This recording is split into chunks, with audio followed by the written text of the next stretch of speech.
लो जी पाकिस्तानियों, सऊदी अरब के बाद अरब अमारात ने भी पाकिस्तान से क्या मांग ली? मदद मांग ली। ये तसव्वुर कीजिए कि दुनिया के ताकतवर इस्लामी ममालिक एक एक मेज पर बैठे हों और सबकी नजरें एक मुल्क पर टिकी हों, उसका नाम है पाकिस्तान।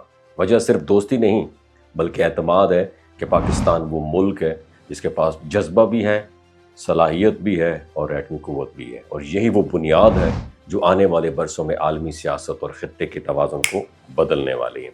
हालिया दिनों में पाकिस्तान और सऊदी अरब के दरमियान नए मुआहिदों और बातचीत की खबरें सामने आई हैं, और ये सिर्फ दिफाई ताउन तक महदूद नहीं है, बल्कि बड़े पैमाने पर सरमायाकारी और तरक्याती मंसूबों का आगाज भी एक्सपेक्टेड है।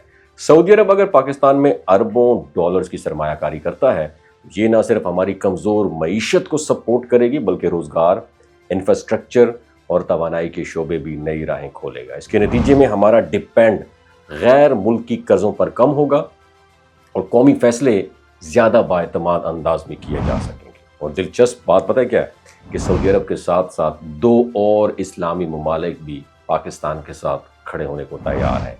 इंफॉर्मेशन के मुताबिक इनमें मुत्तहिदा अरब अमारात और कतर ये शामिल हो सकते हैं, क्योंकि ये वो ममालिक हैं जो तेल और गैस के बड़े सप्लायर्स हैं, और उनका झुकाव पाकिस्तान की तरफ होना खित्ते के लिए बहुत बड़ी तब्दीली का बायस हो सकता है। अगर ये ताल्लुकात मज़ीद स्टेबल हो सकते हैं तो मुसलमान मुल्क इज्तिमाई तौर पर एक दूसरे को सपोर्ट कर सकते हैं, जिससे मगरबी ममालिक के लिए तेल और तवानाई पर डिपेंड करने का जो मंजरनामा है ये भी बदल सकता है।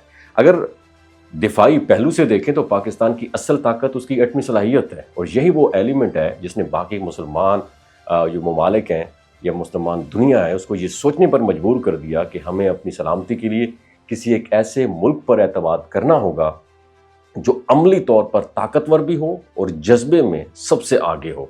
और पाकिस्तान को एक कुदरती लीडर के तौर पर तस्लीम करने की सोच अब आहिस्ता आहिस्ता हकीकत बनती जा रही है। ताहम एक बहुत ही अहम पॉइंट बहुत ज़्यादा ज़बरदस्त है कि सरमायाकारी और ताउन सिर्फ तभी नतीजा खेज़ होंगे जब हम अपनी पॉलिसीज़ को शफाफ बनाएंगे, इदारों को मजबूत बनाएंगे और हुकूमती फ़ैसलों में तसलसल कायम रखेंगे। बैरूनी पैसा और टेक्नोलॉजी उस वक्त हमारे लिए कारआमद हो सकती है जब उनका इस्तेमाल आवामी फलाह, तालीम, सन्नत और टेक्नोलॉजी की तरक्की में हो। इख्तिताम पर यह कहना दुरुस्त होगा नादरीन कि पाकिस्तान के पास एक गोल्डन अपॉर्चुनिटी इस वक्त, हमारे पास जज्बा है, हमारे पास एटमी ताकत है, और हम अब हमारे साथ सरमायाकारी दोस्त ममालिक भी जुड़ने लगे हैं।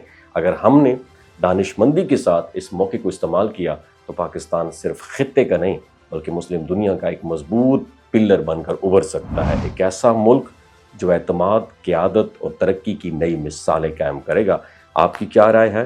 क्या ये मुसलमान ममालिक को देख कर दूसरे ममालिक भी पाकिस्तान के साथ गठजोड़ करेंगे या नहीं करेंगे? नीचे कमेंट सेक्शन में अपना एक्सपीरियंस ज़रूर शेयर कीजिएगा। अपना ख्याल रखिएगा। अल्लाह हाफिज़। ये जो गिलगित बल्तिस्तान के लोग होते हैं ना, इनकी एवरेज उम्र 90 साल से भी ज्यादा होती है।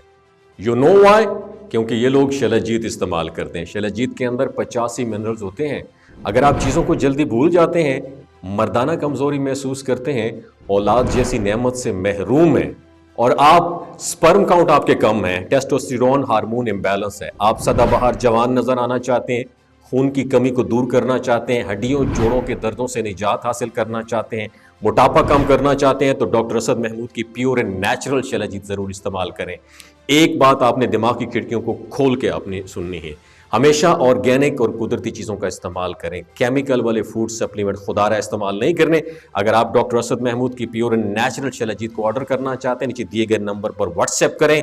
3 बातों का ख्याल रखना है: हाई ब्लड प्रेशर में मुब्तला अफराद, खवातीन जो प्रेग्नेंट हैं, और 15 से 20 साल की जो नौजवान नस्ल है जो गैर शादीशुदा हैं, अपने सेक्सुअल पावर को बूस्ट करने के लिए इस्तेमाल करना चाहते हैं तो डॉक्टर की एडवाइस के बगैर इस्तेमाल ना करें। बाकी सारे लोग बेधड़क गर्मी और सर्दियों में इस्तेमाल कर सकते हैं। अपना बहुत ख्याल रखिएगा। अल्लाह हाफिज़।